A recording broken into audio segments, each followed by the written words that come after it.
Chapter 1. The Dark Day. This is the story of a boy named Finn, who lived by the sea. Finn thought he was like every other boy in the village. One day he found out he was not. That day started out like every other day for Finn. "Come on, lad. I want you to come fishing with me today," said Finn's great-uncle Kinar. Finn said nothing. He sat and ate his porridge. "Go on, Finn," said his great-aunt Tia. "Kinar needs your help today. He must catch as many fish as he can. The fish will swim south any day now, on their journey to the great glassy sea. Storm season is coming." Finn said nothing. He looked out of the window of their small hut on the beach of black pebbles on the west coast of Avondale. The sun was shining, the sky was blue, and the sea was still. Yet he knew that storm season was only days away. It could start tonight. There was no fishing in storm season, and their store of fish was not full. "Those fish won't wait for us, lad," said Kinar, standing up and pulling on his fishing boots. Finn said nothing, but he stood up and pulled on his fishing boots too. "Here, take this," said Tia, giving the man and the boy some bread and cheese in a cloth bag. Tia stood in the doorway of the little hut. She watched Kinar and Finn walk across the beach of black pebbles. She watched the dark-haired, dark-skinned man and the thin, red-haired boy. She sighed. Everybody in the village was dark-haired. Everybody except Finn. She sighed again as she watched them push Kinar's boat into the water. Then she turned, went into the hut, and started sweeping. Kinar's boat was small and flat, like every other boat on the water. These boats were only found on this part of the west coast of Avondale. It took years for people to learn how to row them. The men of Finn's village could row their boats across the water as fast as most men could run on land. Every villager, even very small children, loved being out on the sea. Every villager except Finn. He got seasick. It was all right in shallow water. Finn didn't get seasick when they went fishing in the bay. It was when they went out deeper, out past the bay, that Finn got sick. Kinar looked at the water around the boat. He shook his head. "We'll have to go into the deep water today, lad," said Kinar. "The fish have left the bay. We'll have to follow the last of the fish out past Shark Island." Finn hated going into the deep water, but he nodded. He sat at the front of the boat. Kinar stood at the back of the boat rowing. He rowed by using one long oar that went deep into the water. He swept the oar from side to side. Kinar was strong. He'd been rowing boats for 50 years or more. His boat moved across the still water of the bay faster than some men can run. When they left the bay, the water turned from green to dark blue. They were in deep water now. Finn started to feel sick. "Keep busy, lad! Get the sails ready!" said Kinar. Outside the bay, there was enough wind for the sail. Finn got the sail ready and gave the ropes to Kinar, who put the oar away. Finn started to feel very seasick. "Look at the horizon, lad," said Kinar. "That can help stop seasickness. Here, you sail the boat. That helps too." Finn held the ropes of the sail. He looked past Shark Island to where the dark blue of the sea met the light blue of the sky. Then he saw the dark clouds on the horizon. Storm season was coming. Soon. Later that day, Keenar and Finn carried 2 baskets of fish into the hut. Tia smiled. 2 baskets? Wonderful! Finn said, "Can I go to the forest?" Finn loved spending time in the forest. He loved the quiet, still trees. None of the other boys from the village went into the forest. It was too dark and quiet for them. But Finn liked being alone there. He spent hours sitting and watching the birds, small animals and insects of the forest.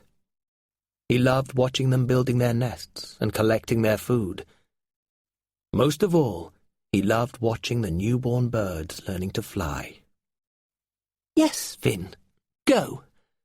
But be back before the sun sets, please," said Tia. Tia and Keenar watched Finn run down the road towards the forest. His red hair shone in the afternoon sun. Tia sighed. "He's a good lad," said Keenar. "He worked hard all day. He was seasick again, but he kept working." Just as he reached the forest, Finn saw a group of soldiers riding towards him on the road that led to the village. There were 8 of them. They rode black war horses and wore the red and black colours of the warlord Gondar. Every person in Avondale lived in fear of the warlord and his soldiers. Finn hid behind a large tree. Then Finn saw an old man and an old woman walking along the road. It was Bentar and Nita. Finn often chopped their wood for them. They were carrying a basket of vegetables to the village. They sold their vegetables at the evening markets. 2 of the soldiers stopped next to Bentar and Nita. The other 6 soldiers rode on. "Stop, old man! Stop! Old woman!" yelled one soldier. "Stop in the name of Gondar, warlord of Avondale!" Bentar and Nita stopped. They looked at the ground. The second soldier got off his horse and marched over to Bentar and Nita. "Tell me, does a boy with red hair live in this village?" The soldier yelled at them. Bentar and Nita looked at each other. They looked frightened, but they both shook their heads. "You're lying!" yelled the soldier. "The sky readers told Gondar that the boy lived by the sea on the west coast. They said he lived within sight of Shark Island. He must live in this village. Tell me where the boy with red hair is." The old people didn't speak. "Tell me now!" The soldier hit Bentar. Nita screamed and dropped the basket. Potatoes rolled across the road. Hiding behind the tree, Finn was frightened. "Gondar's soldiers are looking for a boy with red hair. I'm the only boy with red hair in the village," he thought. "The sky readers can see the past, the present, and the future. What was written in the sky about me? What did they tell Gondar about me?" He heard Nita scream again. This time the soldier had hit her. "Where is the boy with red hair?" yelled the soldier. "Speak!" "I have to stop this," thought Finn. He was about to come out from behind the tree when he heard the sound of a trumpet. The first soldier said, "Leave them. The others have found something. Maybe they've found the boy." Finn heard the trumpet again. The second soldier got back on his horse, and the soldiers rode away. Bentar and Nita started picking up their potatoes. Finn came out from behind the tree. "Thank you," he said. "Let me help." "Finn," said Nita, "run home, now! Don't let the soldiers see you, but run!" Just as Finn started running back to the little hut on the pebbly beach, he heard thunder. He looked up. The sky was dark and full of black clouds. Storm season had come. Chapter 2. The Armlet. Kinar shut the door of the hut behind Finn. Tia stood next to Kinar. She looked frightened. There was a loud clap of thunder. The rain would soon start. "Did any of the soldiers see you?" asked Kinar, looking out of the window that faced the road. Finn saw that Kinar held one of his large fishing knives. "No," said Finn, "but I know they're looking for me. Why?" "I'll tell you, Finn," said Tia. "But first help me move the table. We don't have much time. Someone will tell them where to find you. Someone will send the soldiers here." She went over to the big wooden table near the stove. Finn helped Tia to move it. Under the table, there was a small door in the floor. Finn had never seen this door before. Tia lifted up the door and reached into the small hole under the floor. There was another clap of thunder, louder and closer than the last. "Take this," said Tia. She lifted a bundle of cloth from the hole and gave it to Finn. "It is not yet time to give you this, but there is no time left. You poor boy." "What is it?" asked Finn. "I will tell you everything about your family, your mother, and the power you have. Read the note, and then we'll talk." Tia went over to help Kinar, who was pushing all the furniture in front of the door to the hut. In the bundle of cloth, there were two things: a note and a circle of gold. Finn looked at the note first. It was addressed to "My darling son, Finn." He opened it. He read, "Darling Finn, our family are the keepers of the stones, my son. When you are strong enough to use the power, you will find the way to help all of Avondale. Find the stones. They are hidden for all to see. Listen to the stones, Finn, and keep the gold armlet always. It is yours now, darling boy. Be brave, keeper of the stones. Your loving mother." Finn read the note again. "Stones? Hidden for all to see?" he thought. "Keeper of the stones? Use the power? What power?" Then he looked at the circle of gold. His head was filled with questions. He turned to Tia and said, "Tia, what really happened to my mother?" Suddenly, they heard trumpets very close by. They heard screams from a nearby hut. They heard horses coming closer and closer, and the shouts of the soldiers. "There! That must be the hut!" "Quick, Finn! There is no time! Climb out of the window, now!" said Kinar. Tia grabbed an old woolen cap of Kinar's and pulled it onto Finn's head. "Keep that red hair of yours covered, Finn!" She grabbed Kinar's fishing cloak and gave that to Finn too. "Go!" she said, with tears in her eyes. Finn kissed Tia. Then, holding the cloak, the note, and the gold armlet, he climbed out of the back window. In the evening light, Finn could just see the edge of the water, dark grey now against the black pebbles. Which way to go? Where could he hide from the soldiers? The forest! He'd go to the forest! A very loud clap of thunder made Finn jump.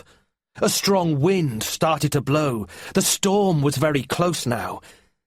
Finn quickly put on the cloak. Then he put on the armlet. And, as he put it on, his head was filled with singing.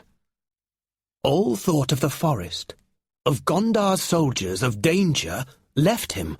All he could hear, all he could think of was the song. The song was like a cradle song, a song from when he was a child, that he knew or half knew. He remembered the tune and some of the words.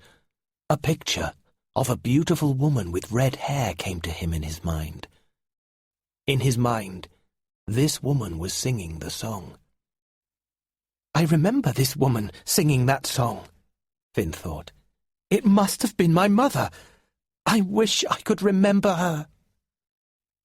Now parts of the song filled his mind. One day the stones will sing to you, then you must find out what to do. Beware of Nylers, they're seldom nice. Their smiles are wide, their hearts are ice. Beware of the blood-sucking Vumax.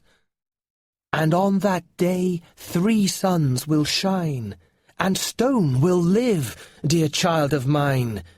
Peace and joy will come to our land, just as the all-seeing Zan planned. Finn shook his head. Monsters? 3 suns? Singing stones? He thought. That was just a cradle song, wasn't it? Who or what is singing it now? The song seemed to be coming from the beach. Finn turned towards the beach. The song was louder. He walked towards the water. The song grew louder and louder.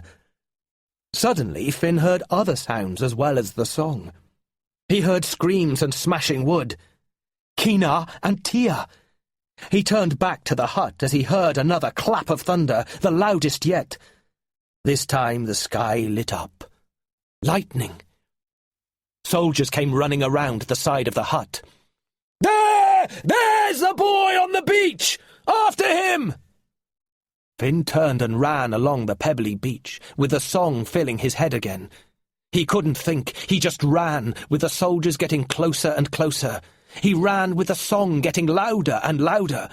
Thunder and lightning filled the sky, and the wind grew stronger and stronger. Suddenly, ahead of him, he saw something that he had never noticed before. 2 different stones among the many, many thousands of black stones on the beach. It was strange. These 2 stones seemed to shine. And suddenly Finn knew that these stones were calling to him. They were singing. As his mother's note said, they were hidden for all to see. How long had these 2 stones been there on the beach, waiting for Finn to find them? As he got nearer to them, the song grew louder and louder. It filled Finn's mind and seemed to fill his whole body. The soldiers were only a few steps behind him now. There were 3 of them, running close together. "Got you, lad!" said the closest one, reaching out for Finn. But at that moment, Finn quickly bent down and picked up the stones. The soldier wasn't ready for such a move, and he fell over Finn. Finn got up and ran along the beach. Looking back, he saw the 3 soldiers had all fallen. The other 2 had fallen over the first soldier. They were all trying to get up, but their swords were caught in each other's cloaks. Finn then realized that the stones had stopped singing. He put them into his pocket and kept running. More soldiers ran onto the beach. Finn knew he'd be caught within minutes. There was nowhere to run. Suddenly, Finn heard a boy's voice calling to him from the water. "Finn! Finn! Over here!" Chapter 3. The Sky Reader.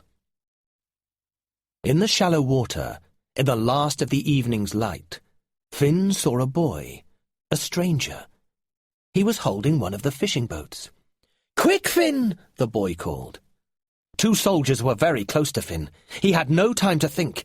He ran into the water. He and the boy pushed the boat away from the beach and jumped into it. "Quick!" shouted a soldier. "He's getting away! He's in that boat!" Finn looked back to the beach and saw some soldiers pushing 2 fishing boats into the water.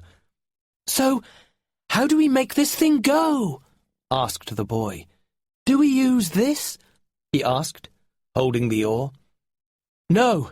In this wind, we can use the sail. Help me." Together, Finn and the boy got the sail ready.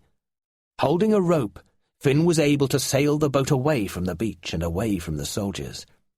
He pointed the boat towards the deep water into the dark night. The wind was strong now, so the boat went across the water very fast. The thunder and lightning were stronger than ever.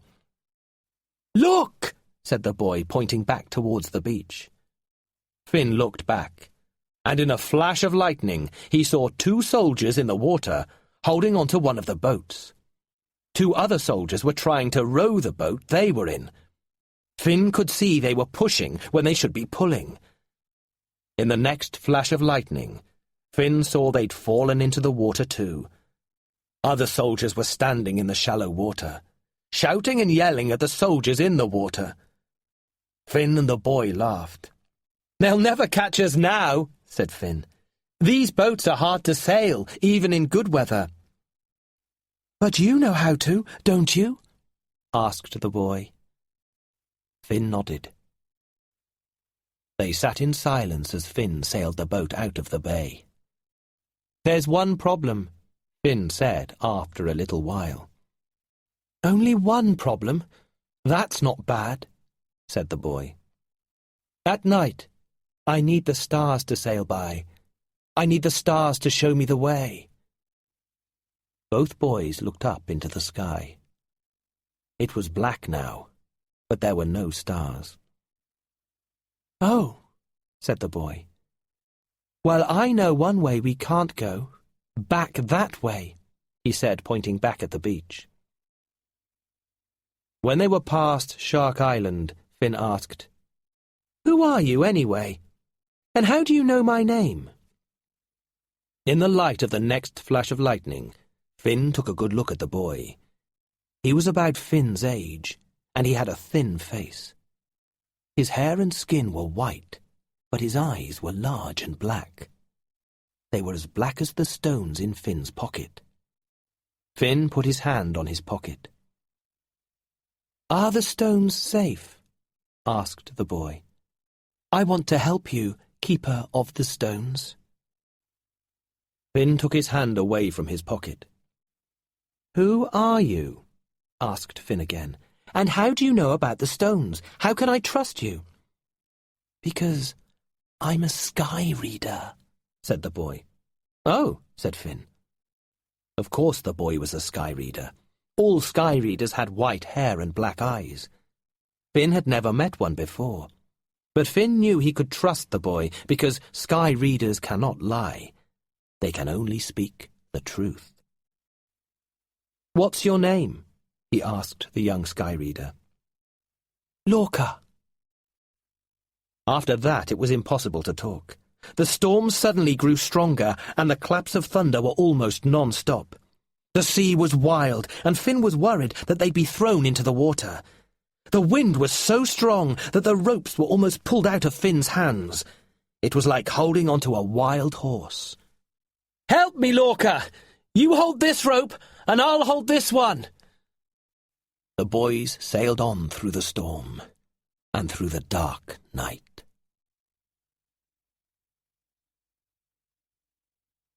Chapter 4. Lost at Sea. The boat sailed on and on. There was no light. Everything was black. The sky, the sea, everything. The storm got worse and worse. The wind was so strong it sounded like a screaming monster. "We must take the sail down!" yelled Finn. "The wind is too strong! It will tear the sail apart!" "Just so long as the sea doesn't tear the boat apart," yelled Lorca as he helped Finn to pull the sail down. "And we don't hit any rocks! They would tear the boat apart!" Finn yelled back. Will we? Will we hit rocks?" asked Lorca. "I hope not," said Finn. But he thought, "I don't know, and I have no idea where we are." "What did you say?" yelled Lorca. "I can't hear you! Over the wind!" "Oh, nothing! We'll be fine! Let's try to get some rest!" yelled Finn. As he said this, the rain started. The boys lay in the bottom of the boat. They covered themselves with the sail, but they were cold and wet. Finn felt very seasick. They tried to sleep, but it was a long and terrible night. Finn thought of the stories he'd been told as a child. The stories were about monsters that lived far to the west, past the horizon, past where the sun set. Nobody from Finn's village had ever sailed past where the sun set. But they'd all heard tales of monsters that could tear people apart with their teeth. Finn used to have bad dreams about terrible creatures that flew out of the evening sky and carried him off into the sunset.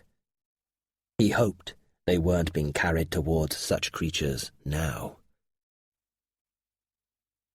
Some time after midnight, the rain stopped, but the wind kept blowing. Finn thought it had changed direction, but he couldn't be certain. After many hours, the light changed a little. It must be daybreak, thought Finn. But there was no sunrise to see. Only clouds everywhere, grey, dark grey or black. Finn stood up, holding onto the mast. The wind pulled at him. He looked in every direction, north, south, east and west. He couldn't see land anywhere. He sat down next to Lorca. "So, where are we, do you think?" asked Lorca. "I don't know," replied Finn. "We've travelled so fast and the wind changed direction a few hours ago. I hoped to see the sunrise so I could tell which way was east. But in this storm I can't tell." "I'm hungry," said Lorca. "Do you know what I'd love right now? A bowl of hot porridge." "Oh, please don't talk about food," said Finn. "I feel terrible." "But you're from a fishing family. I'm surprised you get seasick." "I always have. And I don't know much about my family. My great-aunt Tia was always going to tell me, one day. Now it may be too late for her to tell me anything." The boys were silent. Finally, after many hours, the wind dropped. The boys were able to talk to each other easily and to stand up and move about in the boat. The boys pulled the sail back up the mast. "It needs to dry out," said Finn. "We need to dry out too," said Lorca. He and Finn spread out their wet cloaks, but they had no way to dry out their clothes. Finn held onto the ropes of the sail. "I don't know which direction to sail in," he said to Lorca. "I can't see land anywhere. We should look for the signs of land. Look for birds flying, Lorca. That means land is nearby." Lorca looked up into the sky. "The strange thing is that I can't read anything in this sky. I've never tried to read the sky from the sea before. Maybe that's why I can't read it." To pass the time, the boys talked. Finn said, "I'm so worried about Keenar and Tia. Have you sky readers read their future? What will happen to them?" Lorca didn't speak for a moment. Then he said, "They will be taken to the city of Liana, to the warlord. He will try to make them tell him where you are. That's all I know." "Oh no, that's terrible," said Finn. "I have to help them. I must go back." "You can't," said Lorca.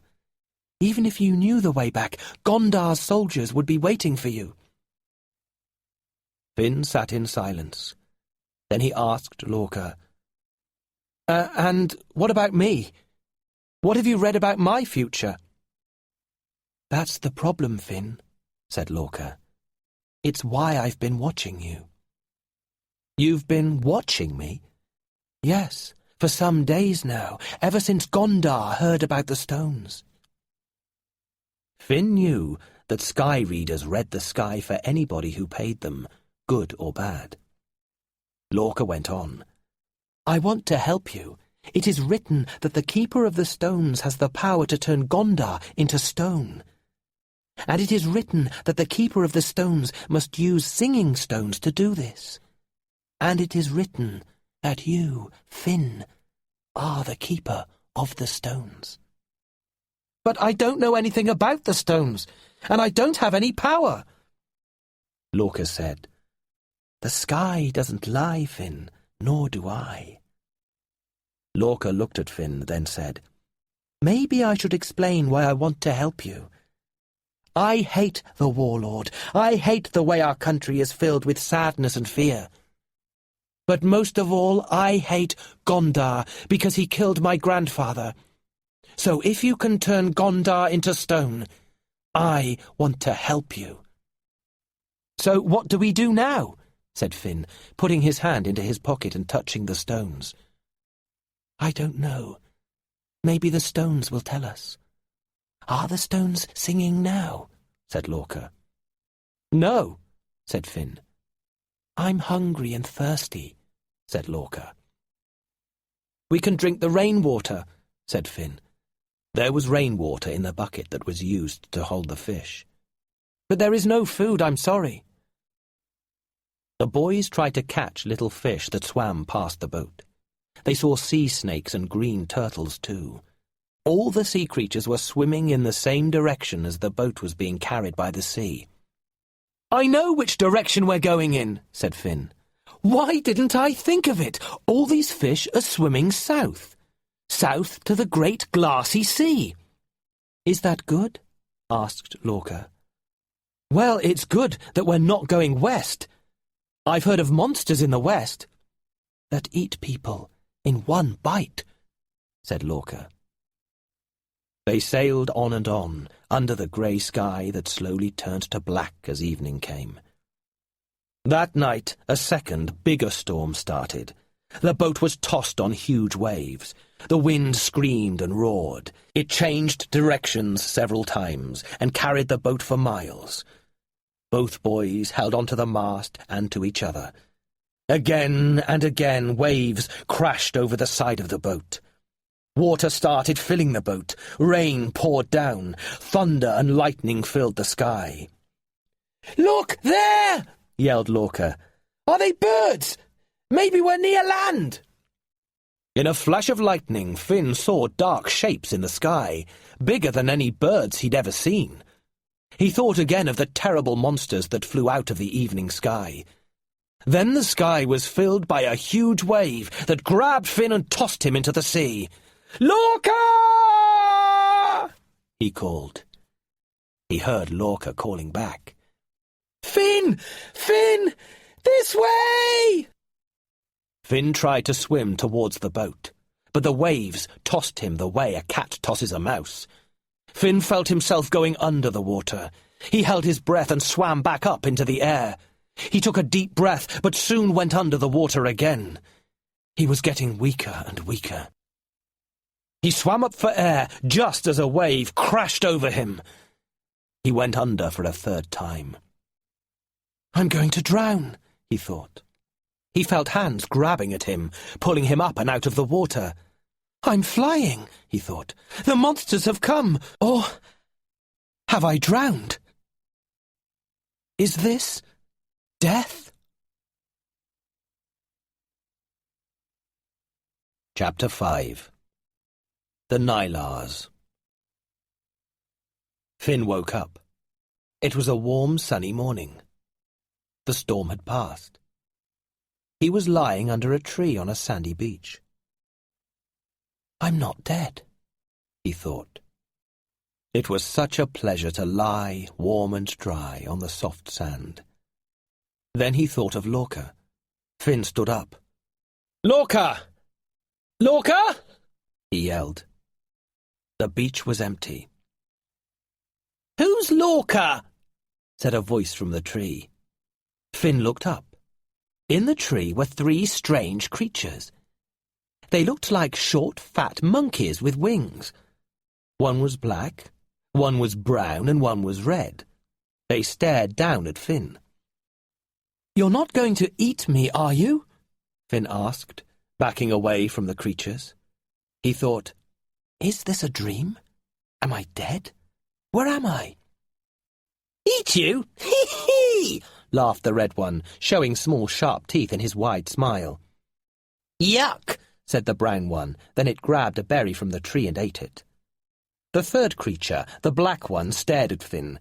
Then it turned to the other 2 creatures and said, "Catch!"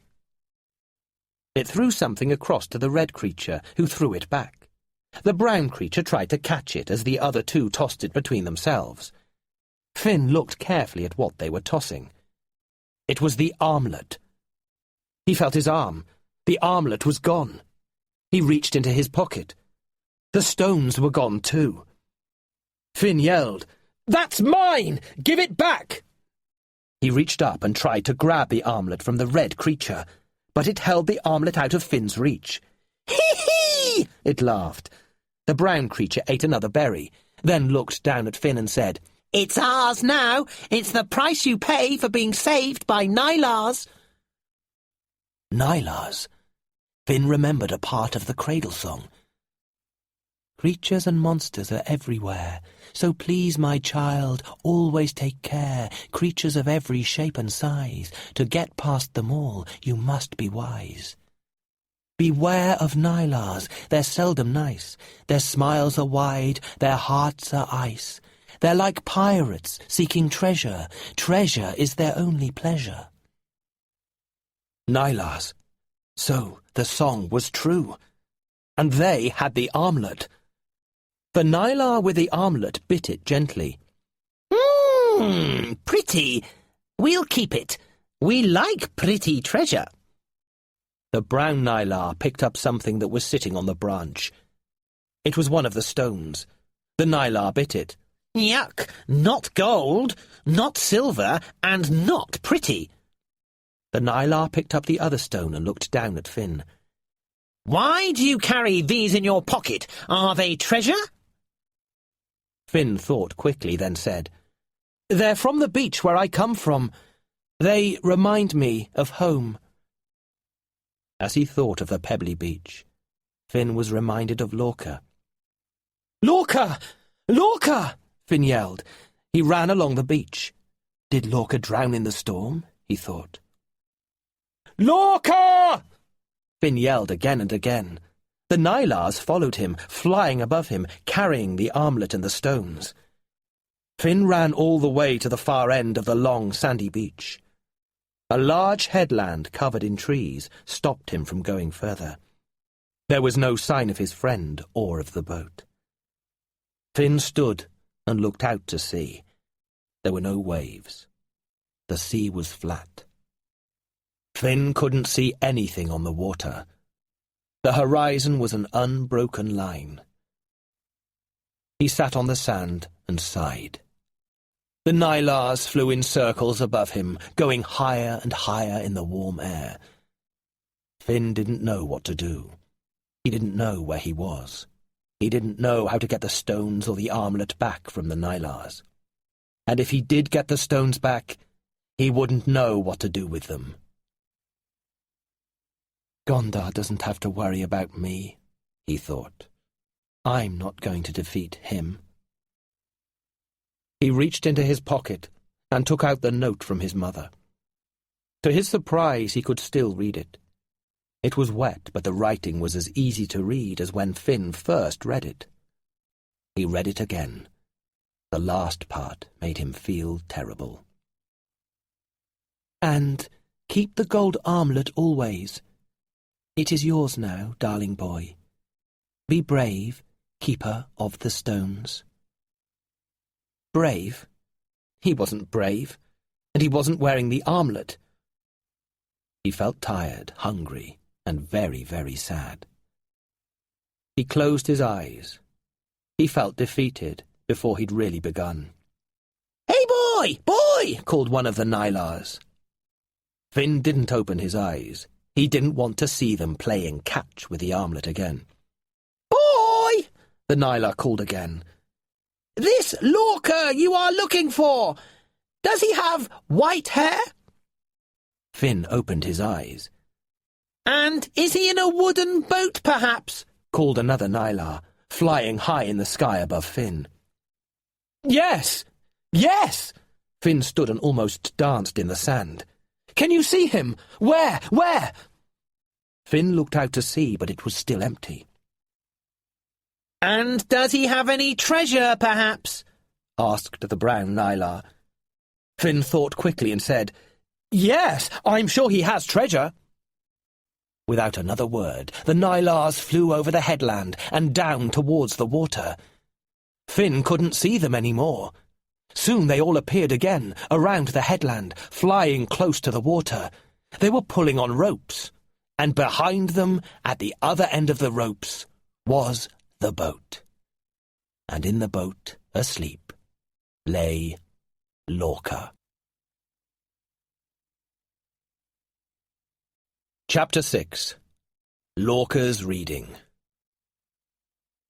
"Lorca!" called Finn, running into the water. When Finn reached the boat, Lorca opened his eyes and smiled. "Hello, Finn." The Nylars landed on the boat and started grabbing at Lorca. "Treasure! Treasure! You must give treasure to the Nylars for saving you!" Lorca looked at Finn, then said to the Nylars, "But I didn't need saving. I was safe in the boat." "Treasure! Treasure!" yelled the Nylars. "Or we'll take you and the boat out to sea again, and we'll drop your friend back in the deep blue sea." Lorca reached into his pocket. "This is all I have," he said, and he held out 1 gold coin. "Hee! Gold!" said the red Nylar, grabbing the coin. "Only 1 coin," said the brown Nylar. "Let's take them back out to sea." The black Nylar said, "1 coin is better than none." It grabbed the coin and looked at it closely. "Oh, 1 coin is very good when it is a Zanya." "Azania! Azania!" screamed all 3 Nylars. "To the cave! To the cave!" They flew up onto the headland, screaming and laughing all the way. "What's a Zanya?" Finn asked Lorca. Lorca smiled. "Oh, just an old coin, one that my grandfather gave me." "Oh, Lorca, it must be worth so much. Why did you give it to the Nylars?" asked Finn, looking up at the creatures. "Our lives are worth more than any old coin," said Lorca, but he sighed. "It was the last thing my grandfather gave me.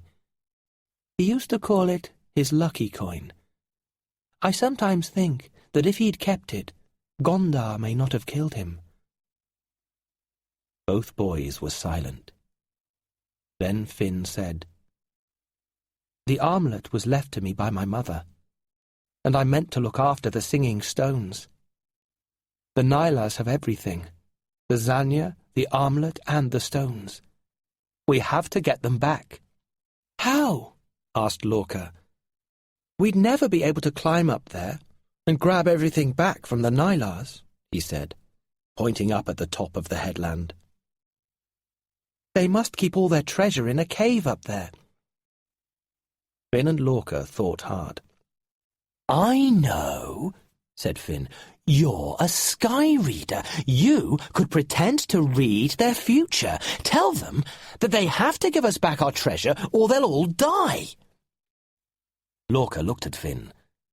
"That's a bad idea. I can't pretend. Sky readers can't lie, remember." "Oh," said Finn. "Well, I can. I'll pretend to be a sky reader. You can tell me what to say." "But," said Lorca. Before he could finish, the boys saw the Nylars flying down from the headland. There was no sign of the armlet, the stones, or the Zanya. They were about to fly past the boys. They were flying towards the berry tree at the other end of the beach. "Stop, Nylars!" called Finn. "I am a sky reader. I will read for you." "Hee-hee!" laughed the red Nylar. "You're not a sky reader. He's a sky reader," it said, pointing at Lorca. "All sky readers have white hair and black eyes." The Nylars flew in circles above the boys. Lorca looked up at the Nylars. Then he stood very still, staring up at the sky. Finn said, "Lorca? Lorca, are you feeling all right?" Lorca looked at Finn, but didn't seem to see him. Then he smiled. "I'm fine." He then called to the Nylars.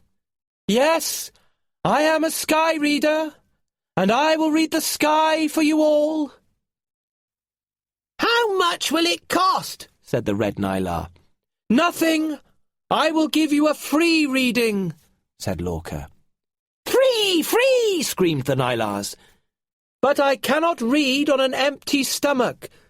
My friend and I are hungry. Yes, yes, food! We can bring you food! The Nylars flew across the beach and into the forest that grew beside it. Finn and Lorca heard them screaming, "Free reading!" to each other as they went. Finn looked at Lorca again and said, "You saw something, didn't you? You saw something in the sky." Finn looked up at the sky, but all he saw there were a few small clouds on the horizon. Lorca grabbed Finn. Yes, I saw something. I need to do a full reading to get the whole story. But I saw us in the city. Lorca stopped talking and frowned. "What is it, Lorca?" asked Finn. Nothing. The picture I saw was of you.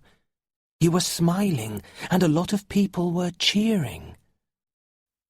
Finn looked at Lorca, then asked, "And you? Were you smiling and cheering in the picture too?" Before Lorca could reply, the Nylars returned. "Eat! Eat, then read the sky," said the red Nylar. The boys ate all the fruit and berries that the Nylars brought them and drank cool water from a bottle the Nylars gave them. "Keep that bottle. It is not pretty. We took it from one of the warlord's men," said the brown Nylar. "Thank you," said Finn. "Read now," the black Nylar said to Lorca. "Yes, but up there.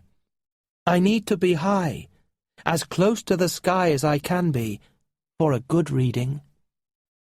The Nylars grabbed both boys and carried them high up onto the headland. As they flew through the air, Finn felt as helpless as a baby. He looked down, and the trees grew smaller and smaller. He'd often watched the birds as they flew over the water looking for fish. He'd always wanted to fly. He laughed. Lorca did too. From the headland, Finn could see that they were on a very small island. It was in the middle of an ocean. He couldn't see any other land. The water was so still, it looked like glass. Of course, this was the Great Glassy Sea. Suddenly, Finn realized that Lorca was talking. He was standing on the highest part of the headland. Lorca looked different. He looked taller and stronger. He almost seemed to shine. His voice was strong and clear. He looked up into the sky as he spoke, with one arm moving slowly back and forth, as if he was reading from the biggest book in the world. "And you, three Nylars, will be known throughout Avondale as heroes and friends of the Keeper of the Stones." Finn looked at the Nylars. They were watching Lorca so closely that they moved back and forth too. Lorca continued, "And you, three brave Nylars, will be there on the Day of Three Suns, the day that is coming very soon. You will be there to see the defeat of Gondar." Lorca stopped speaking. He closed his eyes and his hand fell by his side. He looked very tired. "More! More!" yelled the brown Nylar. "Tell us more!" "We will see the defeat of Gondar!" yelled the red Nylar. "Nylars hate Gondar! He takes our treasure!" said the black Nylar. "Every third new moon his men come from the mainland. They come and take our treasure. We hate the warlord." "Then help us," said Finn. "I am the Keeper of the Stones." He felt strange saying this. "The Keeper of the Stones will defeat Gondar with your help. It is written in the sky," said Lorca softly. "But we will need our treasure back," said Finn. "We need the treasure to defeat Gondar." "We must talk," said the red Nylar to the other Nylars. The Nylars flew off into their cave. The boys looked at each other. What would the Nylars do? Within minutes, the Nylars flew out of their cave again. One was carrying the armlet and gave it to Finn. Another was carrying the stones and gave those to Finn too. The last one, the black Nylar, was carrying the Zanya. The Nylar sighed, smelled the Zanya, and sighed again. Then it held out its hand and gave the Zanya back to Lorca. "If we keep it, Gondar's men will just take it," said the black Nylar. "We're not heroes, but we hate Gondar," said the red Nylar. "We will help you to defeat Gondar," said the brown Nylar. "We'd better get our treasure back," said the black Nylar.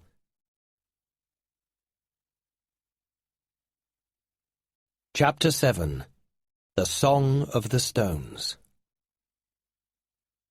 "What now, Keeper of the Stones?" asked the red Nylar. "What now, Sky Reader?"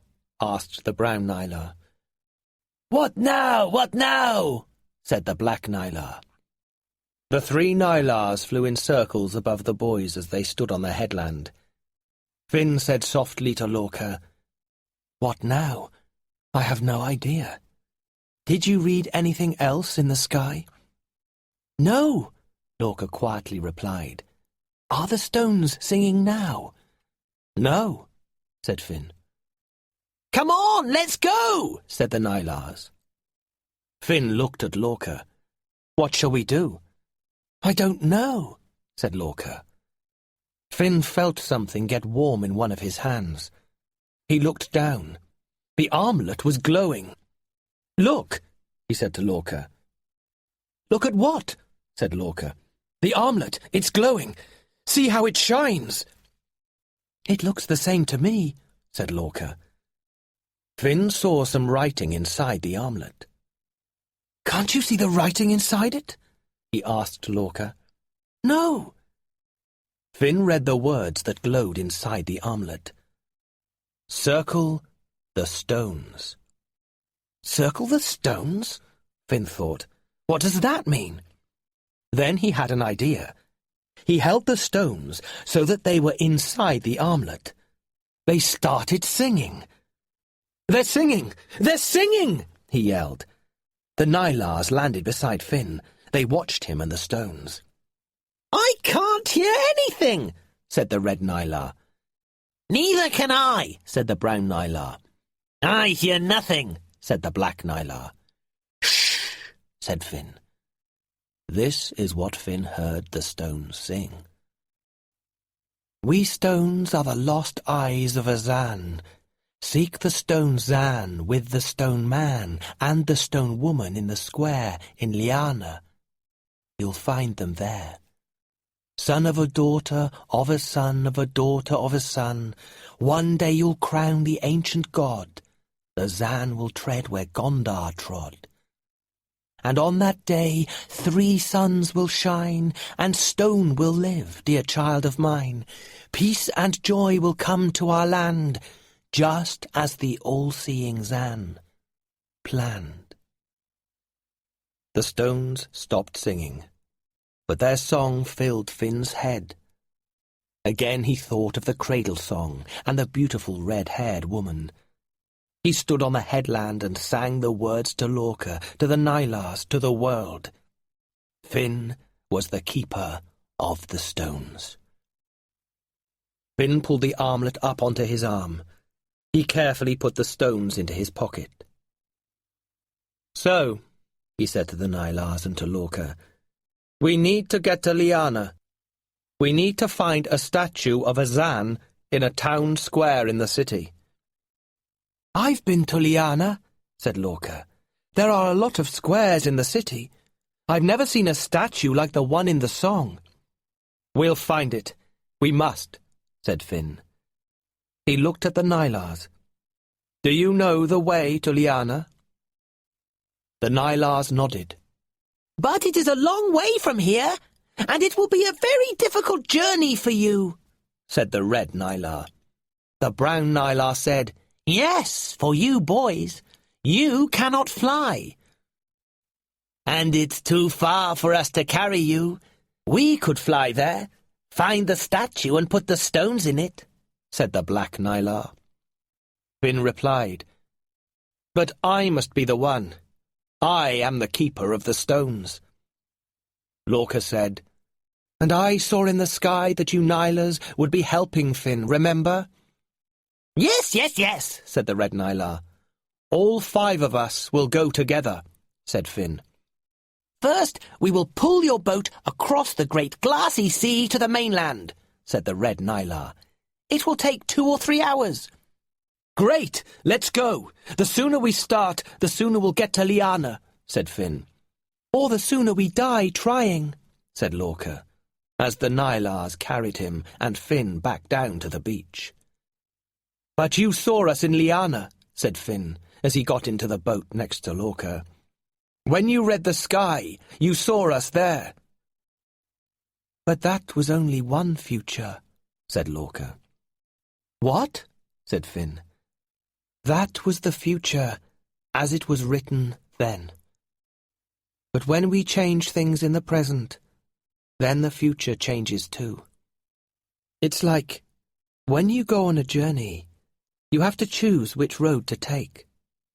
The journey changes when you choose one road and not another road." While the boys were talking, the Nylars were pulling the boat across the water. The ocean was so still that Finn could see deep into the water. There were thousands of fish. Kinar would love to fish here, he thought. He hoped that Kinar and Tia were all right. Had they been taken to Liana? What was Gondar doing to them? Finally, Finn saw the mainland. The Nylars pulled the boat into the mouth of a river that flowed out of a forest. Then the Nylars came to sit in the boat with the boys. "There are 2 ways to Liana from here," said the Red Nylar. The Brown Nylar said, "The easy way is to go up the coast road to the Great Eastern Road." The Black Nylar said, "The hard way is through the dark forest." "The dark forest," said Lorca. He and Finn looked at each other. They'd both heard stories of the dark forest, of people who went into the forest and never came out again. "That's the dark forest?" Finn asked. The Nylars nodded. "The roads will be filled with Gondar's soldiers, Finn," said Lorca. "They'll all be looking for you. Maybe the forest would be safer." Finn didn't know which way to go. He thought about Lorca's sky reading and said to him, "So, you saw a future, but you don't know how we can get to that future. You can't tell if we should go through the dark forest or on the coast road." Before Lorca could answer, they all heard trumpets. Soldiers. "Quick!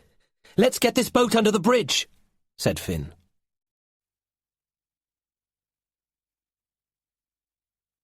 Chapter 8. The Way to Liana. The boys and the Nylars hid in the boat under the bridge. The trumpets got louder and louder. Then Finn could hear the horses of the soldiers. They were coming from the south. Would the soldiers see them? Finn and Lorca sat very still as the soldiers reached the bridge. The soldiers rode their horses onto the bridge. Finn heard one soldier call, "Stop!" Had they been seen? Nobody moved. Nobody breathed. The soldier said, "My horse has a stone in its hoof. I'll have to get it out." "Hurry," said another soldier. "The next village is only 3 miles away. If we find the red-haired boy, the warlord will give us a lot of gold." "And new horses," said a third soldier. "And a lot of wine," said another. The first soldier said, "I've got the stone out now, let's go." The soldiers rode away, north along the coast road. "I hear more soldiers coming," said the Brown Nylar. And from the south, Finn heard another trumpet. "We could pull the boat up the river into the forest," said the Black Nylar. Finn thought, then said, "Yes, let's go into the forest." The Nylars pulled the boat along the river, into the dark forest. Finn looked at the trees. They were strange, very different from the trees that grew in his forest. Their trunks were almost black, and their leaves were very dark green. He was frightened. He wished he had a sword or some other weapon. He felt in the pockets of Kinar's old fishing cloak. He found some fishing line and a small knife. Kinar used the knife to cut fishing line if it got caught on a rock. It wasn't a sword, but Finn felt a little better. He could use the knife as a weapon if he had to. It was better than nothing. After an hour, the river became too shallow and narrow for the boat. The Nylars flew down and sat on the side of the river beside the boat. "That's it," the red Nylar said. "You'll have to walk the rest of the way." "We'll fly above you or ahead of you," the brown Nylar said. "We can show you the way." "We'll look out for things in the forest," said the black Nylar, looking around. Finn said, "Wait, before we go on, I want to say thank you. And I don't even know your names." "I'm Poko," said the red Nylar. "I'm Merlo," said the brown Nylar. "And I'm Carlo," said the black Nylar. "And I'm Finn, and this is Lorca," said Finn with a smile. The day was coming to an end, and above the tops of the big trees the sky was getting darker. There were no paths through the dark forest, but there was enough space between the trees for the boys to walk. It was very quiet in the forest. Finn didn't see or hear any animals, birds or insects. This was strange. His own forest was filled with life. The only sound came when Poko, Merlo and Carlo called out directions. "Go left now! There's a clearing there!" "Watch out for the fallen tree ahead!" "Come this way! There's an easy way around the big rock ahead of you!" Finn and Lorca walked on through the forest until it was too dark to see. Then the Nylars lifted the boys high up into one of the tallest trees.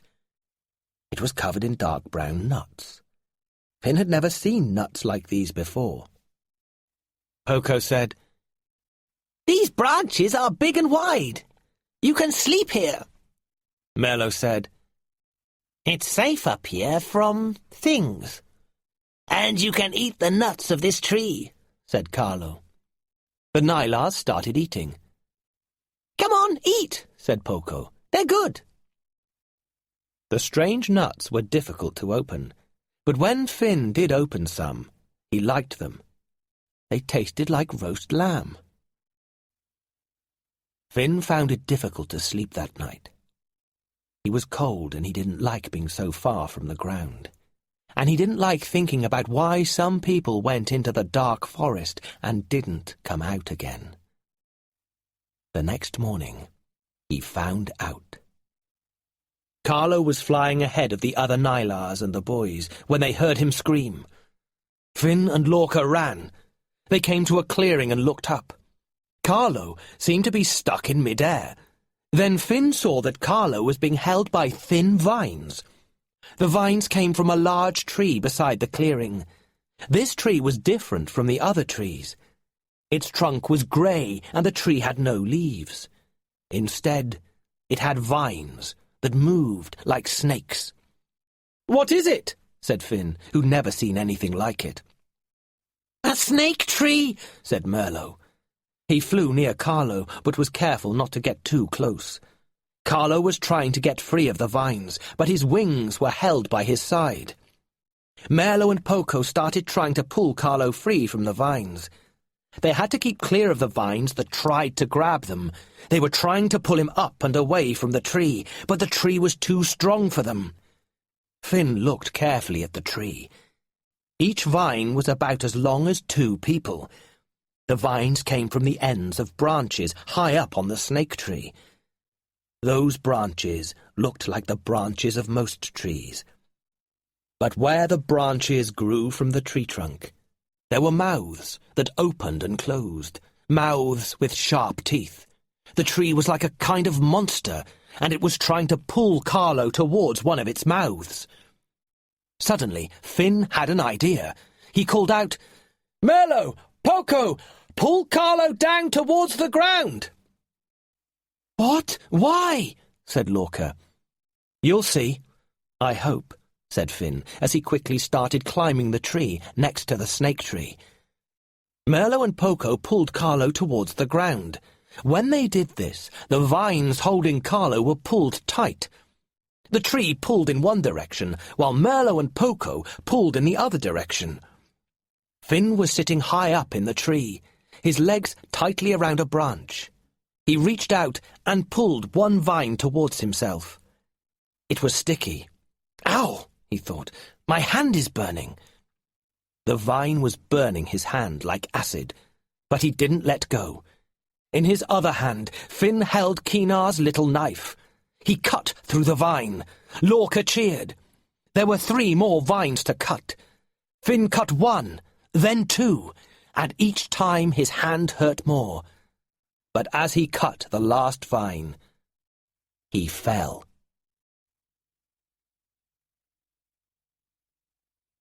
Chapter 9. Stay Away Valley.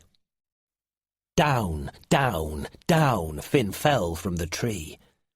"No!" yelled Lorca. Just before Finn hit the ground, Merlo and Poco caught him. "Got you!" said Merlo. Carlo's wings were badly burnt by the vines of the snake tree. So was Finn's left hand. But Lorca said, "I know something that will help you." He looked around the forest floor, found a plant, and broke off some leaves. He put them on Carlo's wings and on Finn's hand. The leaves were cool on Finn's hand. "That feels good," he said. "Your hand will be better in 2 days," said Lorca. "My grandfather taught me about using plants." Finn remembered what had happened to Lorca's grandfather. Then he thought of Gondar, the warlord, and of Kinar and Tia. "Come on," he said, standing up quickly. "We must get to Liana. We must hurry." "Why?" asked Lorca. "You and Carlo need to rest." But Finn knew they must hurry. He couldn't explain it, but he knew. He reached into his pocket and took out the stones. "Look," he said. The stones were glowing. They weren't black anymore. They were deep red, as if there was a tiny red light in each of them. The Nylars, Lorca and Finn all looked at the stones. "To Liana," said Merlo.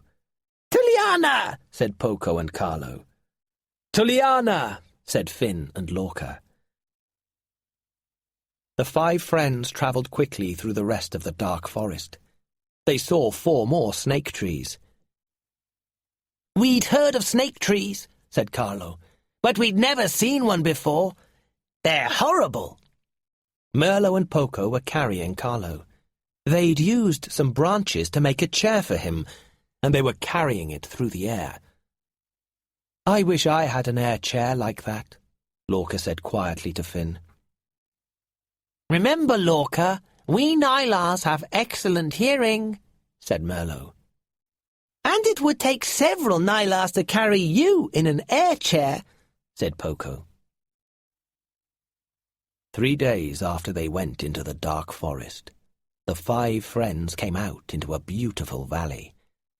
It was filled with sunshine and with flowers of many different colours. Insects flew from plant to plant, and Finn could smell honey. Finn said, "It feels so good to be out of the forest and to feel warm. What is this beautiful place?" "Oh, no! This must be Stay Away Valley," said Lorca. "Quick! We have to get back into the forest." Lorca pulled Finn back into the dark forest.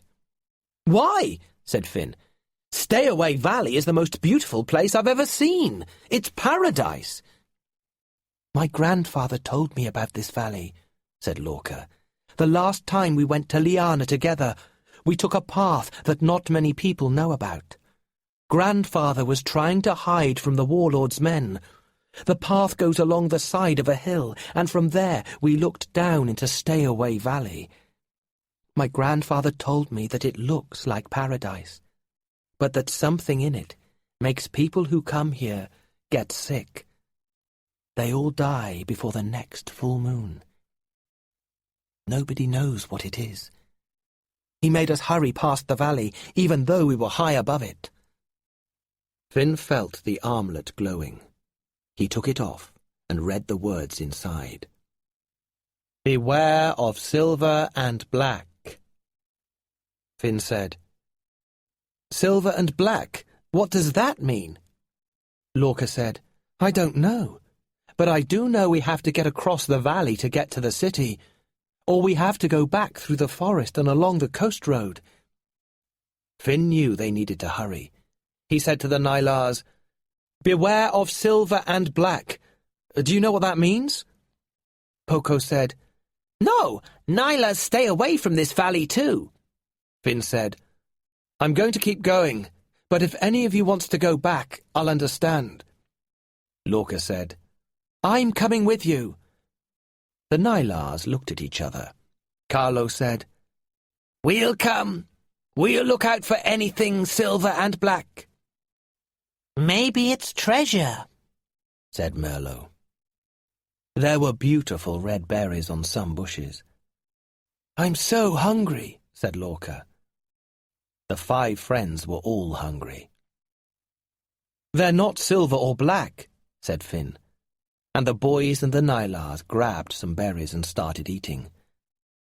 As they walked, they tried different fruits and berries. Everything was delicious. Bees buzzed and flew from bush to bush, and birds flew from tree to tree building nests. When they had almost reached the far end of the valley, Finn said, This is paradise, and there's been no danger. The armlet must have been wrong. They looked up at the hill ahead of them. Look, said Finn. He could see a path along the side of the hill, far above the valley. Lorca shouted, That's the path I took with my grandfather! Liana is less than a day's walk from here. Just then, they all heard a loud buzzing sound. From a peach tree near them flew several large insects, and they were silver and black. Run! shouted Finn. He and Lorca ran as fast as they could up the side of the valley. Fly! yelled Poco. The Nylars flew up, up, up away from the silver and black insects. Finn picked up a large stick as he ran. He tried to hit the insects. They were as large as mice, and they had long stingers. He hit and killed 1, 2, 3 of the insects. Only 2 more of them buzzed around Finn and Lorca. Finn killed the 4th insect, but as he did so, the last one flew at Lorca. Oh! cried Lorca. Finn looked at his friend. The last black and silver insect was dead at Lorca's feet. But the insect's stinger was sticking out of Lorca's neck.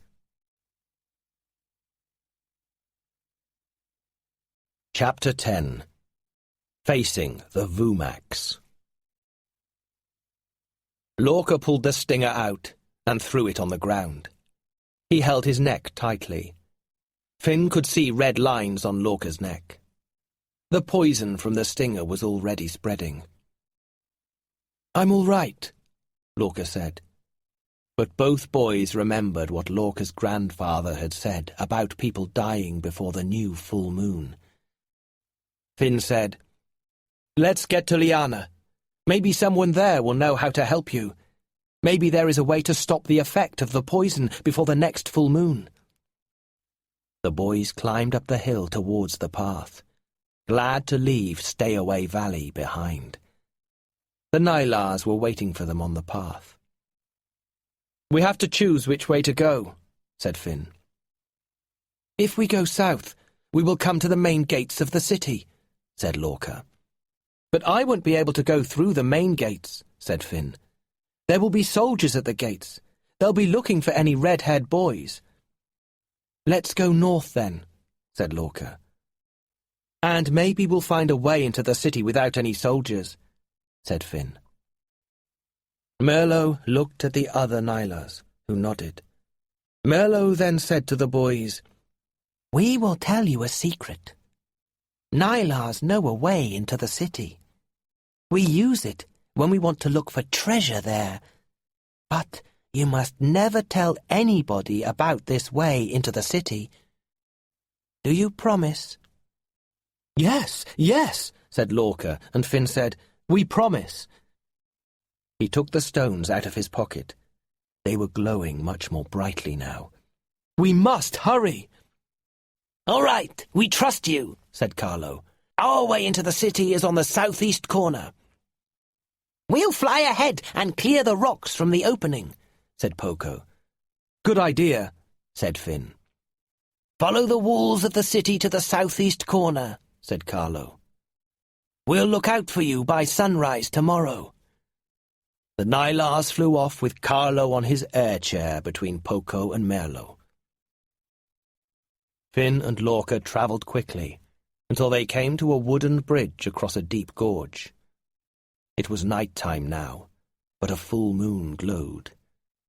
They looked down, and deep below them, at the bottom of the gorge, they could see a river. "Are you sure this bridge is safe?" said Lorca. "No, I'm not sure," said Finn, "but we have to cross it." Just then came a loud, horrible roar. "Blood or gold!" Across the bridge slid a huge, horrible creature. It was almost as tall and wide as a house, and many times longer. It looked to Finn like a huge slug, or like a leech. Finn hated leeches. There were some in the forest back home, and they hung onto your leg tightly as they sucked your blood. Words from the cradle song came to him. "Beware of the blood-sucking Vumax. Remember always these 3 facts. It wants your blood, it wants your gold, and it loves best the gold that's old." The Vumax stopped in front of the boys and roared again. "Blood or gold!" The huge, sharp teeth in its open mouth shone in the moonlight. Finn didn't know how they would be able to get past this creature. Lorca held out his Zanya and said, "I have this." The Vumax moved its head closer to him. Then it stopped and turned to face Finn. "Old gold," it said, and moved towards Finn. "Old gold! Old gold!" The Vumax was very close now. Finn could smell it, and it made him feel ill. "I don't have any old gold," said Finn quietly, and he moved away a little. He was standing at the edge of the gorge. Then Lorca said, "The armlet! It must be made of old gold. Give it to the Vumax, quickly." "All right," said Finn quietly to the Vumax. "I have this." As Finn took off the armlet, he saw writing inside it again. The words glowed. "See gold through me, with the moon above and the stars below." "Stars below?" thought Finn. "How can stars be below?" Then he looked down. Far below in the river, he saw stars. They were shining back from the still black water. Finn held out the armlet. A moonbeam shone through it into the gorge below. The armlet made the moonbeam seem as bright as the sun, and where the light hit the bottom of the gorge, something shone like a huge pile of gold. "Look," said Finn. "There's lots of old gold down there." "Old gold! Old gold!" roared the Vumax, and it slid over the edge of the gorge and down, down towards the pile of gold. "Run!" yelled Finn, and they ran across the bridge. They looked down. As soon as Finn had moved, the light had stopped shining from the bottom of the gorge, and the Vumax could see it was about to grab a pile of rocks, not gold. "Ah!" it roared. The terrible sound filled the gorge. The angry Vumax started sliding up towards the boys again. But it was slow, and they ran across the rest of the bridge, along the path and far away from the gorge and the Vumax. They ran until they could no longer hear it roaring.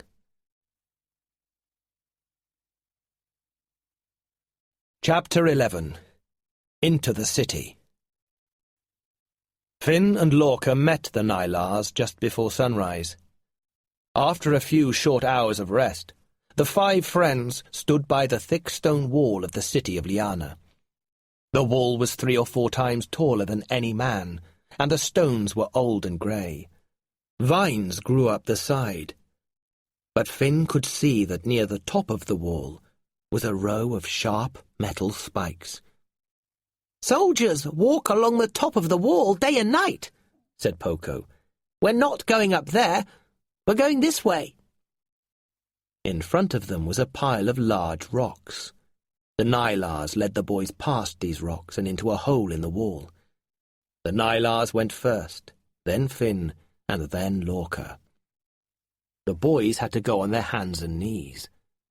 The wall was so thick that it took a few minutes to go through the hole, and Finn hated every second. He could feel spider webs brushing against his face. "If I can feel spider webs," he thought, "where are the spiders?" Finally, though, Finn came out of the hole. He was in the walled city of Liana.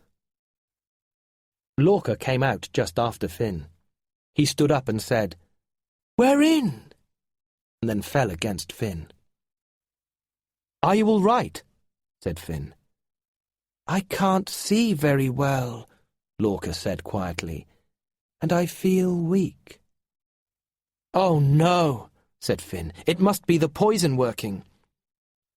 "Let's find the statue. I want to help you defeat Gondar before—" Lorca stopped talking, then said, "Let's hurry, before anyone sees us." He stood up again. Finn could feel the stones in his pocket. They were warm. He took them out. They were glowing even more brightly. They were a warm yellow colour. "Which way now?" asked Lorca. Finn turned in a circle, trying to choose which way to go. As he turned to the right, the stones grew colder in his hand. As he turned back to the left, they grew warmer. "The stones can show us the way now," he said. It was like the child's game of hotter and colder. Through narrow, winding streets, the stones let them know the way. The Nylars followed the boys, hiding behind carts or doors or up on the roofs of houses. They knew they weren't welcome in Liana. Soon they were near the centre of the city. The stones were so hot that they were difficult to hold now. There were some people on the streets, and they all looked frightened and tired. Finn heard a soldier's trumpet. It was close. He made sure his hair was covered by the cap. Suddenly Lorca said, "There! Look!" Ahead of them was a square, and in the middle of the square was a stone statue of a man and a woman. They held something small between them, an animal. It was the shape of a frog, but about as big as a cat. "What's that animal in the statue?" said Finn. "A Zan! That's a Zan!" said Lorca. "One of the old ones who make the stars shine, the rain fall, and the world turn." The boys ran towards the statue, with the Nylars flying just behind them. Finn saw that the stone Zan's eyes were empty. "Stop!" shouted a loud voice. A trumpet blew. Finn looked around and saw soldiers running into the square, about 6 of them. The boys ran in different directions. Finn held onto the stones, even though they were hot enough to burn him. The Nylars flew above the square. They picked up boxes and rocks and dropped them on the soldiers. More and more soldiers ran into the square. One soldier almost got Finn, but only grabbed his cap, which he pulled off Finn's head. "Red hair! Red hair!" Suddenly a huge man on a black horse rode into the square. "A boy with red hair! Stop him!" It was the warlord Gondar himself. "Nobody move! The boy's mine." Finn was very frightened. He stood still. Gondar got off his horse and took out his long sword. The soldiers stood still and watched as Gondar walked slowly towards Finn. The 3 Nylars dived at Gondar from the sky. The warlord roared. He held up his sword and struck Poko, who fell to the ground. The other 2 Nylars grabbed Poko and flew away. While this was happening, Finn saw his chance. He turned and ran. He ran towards the statue. He reached up and put the stones into the empty eyes of the stone Zan. Nothing happened.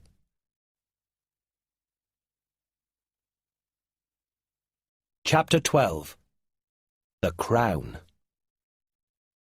Gondar grabbed Finn and said, "Get ready to die, boy." Finn heard the stones singing, screaming, "The crown! The crown!" Lorca tried to help. "Great Gondar, I am a sky reader. Let me read the sky for you now." Gondar stopped and laughed.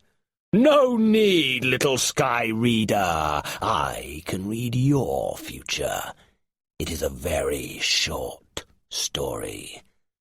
It's your turn next, after I deal with this red-haired insect." Finn thought fast. The crown? What crown? He felt terrible. Their journey was for nothing. He had no crown.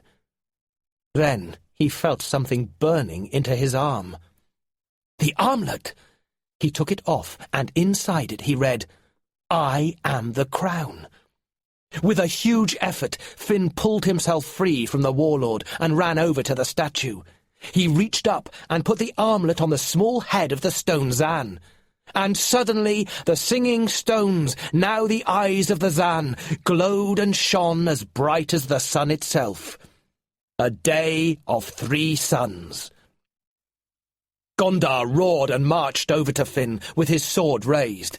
But as he was about to strike Finn with his sword, the light of the stones shone on him and, at that moment, the evil warlord was turned into stone. A terrible, ugly statue. Lorca ran up to Finn. "We did it! We did it!" he said, hugging his friend. Finn and Lorca stood there, laughing and cheering. Then, to Finn's horror, Lorca fell to the ground, eyes closed. "Lorca!" Finn shouted, kneeling by his sick friend. The woman and the man holding the Zan, the stone people, slowly moved. Finn looked up at them. They were alive. As Finn watched, they slowly changed colour from the grey of the stone to the colours of life. The woman wore a beautiful green dress. The man had thick red hair, and the woman's hair was long and red. Finn heard cheering. He looked around. The square was filled with the people of the city. Gondar's soldiers were bowing before the statue of the Zan that the man and the woman held. They'd all put their swords on the ground. Bells started ringing. Finn looked up, and in a window of a tall tower he saw Kina and Tia. Their window was barred, but they reached out their arms and waved and yelled, "Finn! Finn! You've saved us! You've saved us all! You've saved all of Avondale!" All of Avondale, Finn thought, except Poko and Lorca. Then Finn felt a hand on his shoulder. He turned around. It was the woman with red hair. She held the stone Zan, whose eyes glowed softly now. "Your poor friend," she said. "This will help." She shone the soft light on Lorca. In less than a minute, he opened his eyes. "Hello, my friend," he said to Finn, and smiled. Finn called to the Nylars. "Bring Poko here!" Soon in the soft light of the stones, Poco too smiled at his friend Finn. The woman with red hair hugged Finn and said, "I knew you would save us, my darling boy." Finn looked at her. "Mother?" he said slowly. "Yes, Finn. Yes, keeper of the stones. This is yours now, my darling." She gave the statue of the Zan to Finn with a smile, and with tears in her eyes. The man with red hair came to stand next to them. "You are the keeper of the stones now, my boy," he said. The man was Finn's father. Lorca didn't die. The only lasting effect was that he could never bend or move his neck again, and the red lines on his neck stayed forever. Poco's wings were never the same, so he took to flying in the air chair, carried by his friends and fellow heroes, Carlo and Merlo. Finn had found more than he ever hoped for that day, and that was the start of many years of peace and good times in Avondale. And how did Finn's parents come to be statues in the centre of Liana? That's a story for another day.